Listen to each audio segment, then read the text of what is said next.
നിങ്ങളുടെ ജീവിതം ആനന്ദമുള്ളതാക്കി തീർക്കണം. നിങ്ങളുടെ കുടുംബം സ്വർഗതുല്യമാക്കി തീർക്കണം. നിങ്ങളുടെ ഭവനത്തിൽ ദൈവികമായ സകല അനുഗ്രഹവും അഭിവൃദ്ധിയും നിറഞ്ഞു വരണമെന്ന് ദൈവം ആഗ്രഹിക്കുന്നു.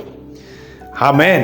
എന്നാൽ പിശാചിൻ്റെ ചിന്ത, അവൻ്റെ തന്ത്രം എന്ന് പറയുന്നത് നിങ്ങളുടെ കുടുംബത്തെ നിരാശയിട്ടിട്ട് തകർച്ചകൾ ഉണ്ടാക്കിയിട്ട് നരകതുല്യമായ ജീവിതം നിങ്ങളുടെ ഭവനത്തിനകത്ത് ഉണ്ടാക്കണമെന്നാണ് പിശാചിൻ്റെ തന്ത്രം. പക്ഷെ അത് നടപ്പാകുകയില്ല. നിങ്ങൾ ഈ സന്ദേശം കേൾക്കുമ്പോൾ, ഈ വചനം കേൾക്കുമ്പോൾ നിങ്ങളുടെ ഭവനത്തിൽ ദൈവത്തിൻ്റെ സ്വസ്ഥതയുടെ വഴി വരികയാണ്. ദൈവത്തിൻ്റെ ആലോചനയുടെയും ദൈവത്തിൻ്റെ വിടുതലിൻ്റെയും വഴിച്ചാൽ ദൈവം നിങ്ങളുടെ ഭവനത്തിലേക്ക് തുറക്കുകയാണ്. ആ വചനത്തിലൂടെ ആ വചനം ഒഴുകി വരുമ്പോൾ നിങ്ങളുടെ ഭവനത്തിൽ നിന്ന് എല്ലാ അസ്വസ്ഥതകളും മാറും. പരിശുദ്ധാത്മാവ് ഇന്ന് നൽകിത്തരുന്ന സന്ദേശം, ദൈവത്തിൻ്റെ ഇഷ്ടം നിങ്ങൾ കേൾക്കുക, ദൈവത്തിൻ്റെ ഇഷ്ടം നിങ്ങൾ അനുസരിക്കുക. അതിൻ്റെ നടുവിൽ നിറയെ സ്വസ്ഥതയുണ്ട്. ഹല്ലേലൂയ. സ്വസ്ഥത നമുക്ക് വരണമോ, ദൈവ ഇഷ്ടത്തിന് വേണ്ടി നമ്മൾ എത്ര സമർപ്പിക്കുക. നമുക്ക് എപ്പോഴാണ് അസ്വസ്ഥത ഉണ്ടാകുന്നറിയാമോ? എപ്പോഴാണ് ടെൻഷൻ ഉണ്ടാകുന്നറിയാമോ? എപ്പോഴാണ് നമ്മൾ ഭയപ്പെടുന്നറിയാമോ? ദൈവ സാന്നിധ്യം കുറയുമ്പോഴാണ്. ദൈവ സാന്നിധ്യത്തെക്കുറിച്ചുള്ള ബോധ്യം നമ്മളിൽ നിന്ന് നഷ്ടമാകുമ്പോൾ, കുറയുമ്പോൾ നമുക്ക് ഭയം കയറാൻ തുടങ്ങും. ഇരുട്ടിൻ്റെ ശക്തികൾ നമ്മളെ പിടിക്കാൻ തുടങ്ങും. നമുക്ക് അസ്വസ്ഥതകൾ വർദ്ധിക്കും, ടെൻഷൻ വർദ്ധിക്കും, ഇതെല്ലാം ഉണ്ടാകും. ദൈവ സാന്നിധ്യം അടുത്തടുത്ത് വരുമ്പോൾ നമ്മൾ പീസ് അനുഭവിക്കും, സ്വസ്ഥത അനുഭവിക്കും. ഒത്തിരി കഷ്ടതകളുടെ നടുവിലും സ്വർഗീയ സന്തോഷം നമ്മുടെ ഹൃദയത്തിലുണ്ടായിരിക്കും. ഹല്ലേലൂയ. അപ്പോൾ നമ്മൾ പ്രാർത്ഥന എന്താണ്? നമ്മൾ എന്താ ദൈവത്തോട് പറയേണ്ടത്? കർത്താവേ, എനിക്ക് നിൻ്റെ ഇഷ്ടം വരണം, നിൻ്റെ ഇഷ്ടം എൻ്റെ ജീവിതത്തിൽ നിറവേറണം, നിൻ്റെ ഇഷ്ടത്തിനായി ഞാൻ എന്നെ തന്നെ സമർപ്പിക്കുന്നു. ഹല്ലേലൂയ.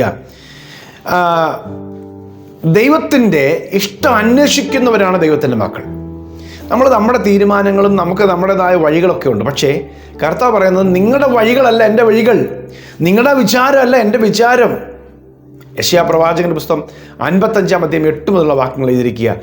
എൻ്റെ വിചാരം ആകാശം ഭൂമിക്ക് മീതെ ഉയർന്നിരിക്കുന്നത് പോലെ എൻ്റെ വഴികൾ നിങ്ങളുടെ വഴികളിലും എൻ്റെ വിചാരം നിങ്ങളുടെ വിചാരങ്ങളും ഉയർന്നിരിക്കുന്നു. ഉയർന്ന വഴികൾ, ഉയർന്ന വിചാരങ്ങൾ. ഹല്ലേലൂയ. അപ്പോൾ ദൈവത്തിൻ്റെ ആ ഉയർന്ന വിചാരങ്ങളിലും ഉയർന്ന വഴികളിലും നാം എത്തണമെങ്കിൽ ദൈവത്തിൻ്റെ ഇഷ്ടത്തിനായി നമ്മൾ സമർപ്പിക്കണം. ഞാൻ ഒരു കാര്യം ഉറപ്പായി പറയാം, ദൈവത്തെ അനുസരിക്കാൻ ആഗ്രഹമില്ലാത്തവരോട് ദൈവം തൻ്റെ ആലോചന അറിയിക്കില്ല. ദൈവത്തിൻ്റെ ഇഷ്ടത്തിൽ പ്രിയപ്പെടാത്തവരോട് ദൈവത്തിൻ്റെ ഇഷ്ടത്തെക്കുറിച്ച് ദൈവം പറയില്ല. ഹല്ലേലൂയ. 119 അധ്യായത്തിൻ്റെ 119 സങ്കീർത്തനത്തിൻ്റെ 176 വാക്യത്തിൽ 165 വാക്യത്തിൽ എഴുതിയിരിക്കുന്നത്, നിന്റെ ന്യായപ്രമാണത്തോട് എനിക്ക് പ്രിയമുണ്ട്. ന്യായപ്രമാണത്തോട്, വചനത്തോട് എനിക്ക് പ്രിയമുണ്ട്, അതുകൊണ്ട് എനിക്ക് മഹാസമാധാനമുണ്ട്. വീഴ്ചയ്ക്ക് സംഗതി ഏതുമില്ല. എൻ്റെ ഉള്ളിൽ വലിയ സമാധാനം വരുന്നത് നിന്റെ പ്രമാണത്തോട് ഇഷ്ടം വരുമ്പോഴാണ്. ഈ വചനവും പ്രമാണവും എന്നൊക്കെ പറയുമ്പോൾ കേൾക്കുമ്പോൾ നമുക്കൊരു അകൽച്ച തോന്നുമെങ്കിലും നമ്മുടെ അകത്തേക്ക്, നമ്മൾ ആ പ്രമാണത്തിലേക്ക് കയറി കഴിഞ്ഞാൽ വലിയ സ്വസ്ഥതയാണ്. അത് ദൈവം നമ്മുടെ കൂടെ നിൽക്കുന്നതിൻ്റെ സാന്നിധ്യത്തിൻ്റെ ആ ഒരു സ്വസ്ഥതയാണ്. ഞാൻ ആദ്യമേ പറഞ്ഞല്ലോ, ദൈവസാന്നിധ്യം അകലുമ്പോഴേ നമുക്ക് ടെൻഷൻ വരുന്നു, ഭയങ്ങൾ വരുന്നു, നമ്മൾ അസ്വസ്ഥരായി മാറുന്നു. ദൈവസാന്നിധ്യം അടുത്ത് വരുന്തോറും നമ്മളിൽ സ്വസ്ഥത ഉണ്ടാകും, ദൈവികമായ പീസ് അനുഭവിക്കും. നമ്മൾ ഒത്തിരി സെക്യൂറാണ്, ദൈവസന്നിധിയിൽ നമ്മൾ സുരക്ഷിതരാണെന്നുള്ള ബോധ്യം നമുക്കുണ്ടാകും. ഹല്ലേലൂയ. അപ്പോൾ ദൈവത്തിൻ്റെ ഇഷ്ടത്തിന് വേണ്ടി ഒരു സമർപ്പണം നമുക്ക് വേണം. റോമാലേഖനം 12 അധ്യായത്തിൻ്റെ 1 മുതലുള്ള വാക്യത്തിൽ എഴുതിയിരിക്കുന്നത്, നിങ്ങൾ ബുദ്ധിയുള്ള ആരാധനയായി നിങ്ങളുടെ ശരീരങ്ങളെ ജീവനും വിശുദ്ധിയും ദൈവപ്രസാദമുള്ള യാഗമായി സമർപ്പിക്കുവിൻ. അങ്ങനെയാണെങ്കിൽ നന്മയും പ്രസാദവും പൂർണ്ണതയുമുള്ള ദൈവഹിതം വെളിപ്പെടും. ദൈവത്തിൻ്റെ ഇഷ്ടം വെളിപ്പെടുമ്പോൾ നിങ്ങൾ ദൈവത്തോട് തുല്യരായി, അല്ലെങ്കിൽ ദൈവത്തോട് ചേർന്നിരിക്കും. ദൈവത്തിൻ്റെ മുഴുവൻ അനുഗ്രഹങ്ങളും നിങ്ങൾക്ക് ദൈവം നൽകി തരുവാനിടയാകും. ഹല്ലേലൂയ. റോമാലേഖനത്തിൽ തന്നെ 14 അധ്യായത്തിലെ ഒരു വാക്യമുണ്ട്, 17 വാക്യം, ദൈവരാജ്യം ഭക്ഷണവും പാനീയവും ഒന്നും അല്ല, നീതിയും സമാധാനവും പരിശുദ്ധാത്മാവിൽ സന്തോഷിക്കുന്നതും അത്രേ. ദൈവരാജ്യം എനിക്കൊന്ന് വരണം, എനിക്ക് നിൻ്റെ രാജ്യമാണ് വേണ്ടത്. മത്തായി സുവിശേഷം 6 അധ്യായം 10 വാക്യത്തിൽ യേശു പഠിപ്പിക്കുന്നുണ്ട്, നിങ്ങൾ പ്രാർത്ഥിക്കണം, ഇങ്ങനെ പറയണം, നിന്റെ രാജ്യം വരണമേ, നിന്റെ ഇഷ്ടം സ്വർഗത്തിലെ പോലെ ഭൂമിയിലുമാകണമേ. ഭൂമിയിലാകണം എന്ന് പറഞ്ഞാൽ ഈ ഹോൾ യൂണിവേഴ്സിലാകണം എന്നല്ല അതിനർത്ഥം. എൻ്റെ ജീവിതത്തിൽ വരണമേ, നിന്റെ ഇഷ്ടം സ്വർഗത്തിലെ പോലെ എന്നിലേക്ക് വരണമേ. സ്വർഗരാജ്യം ഭക്ഷണവും പാനീയമല്ല, നീതിയും സമാധാനവും പരിശുദ്ധാത്മാവിലുള്ള സന്തോഷവുമാണ്. ആ ദൈവരാജ്യം വരണം. ദൈവരാജ്യത്തിൻ്റെയും ദൈവത്തിൻ്റെ ഇഷ്ടം എന്നിലേക്ക് വരണം.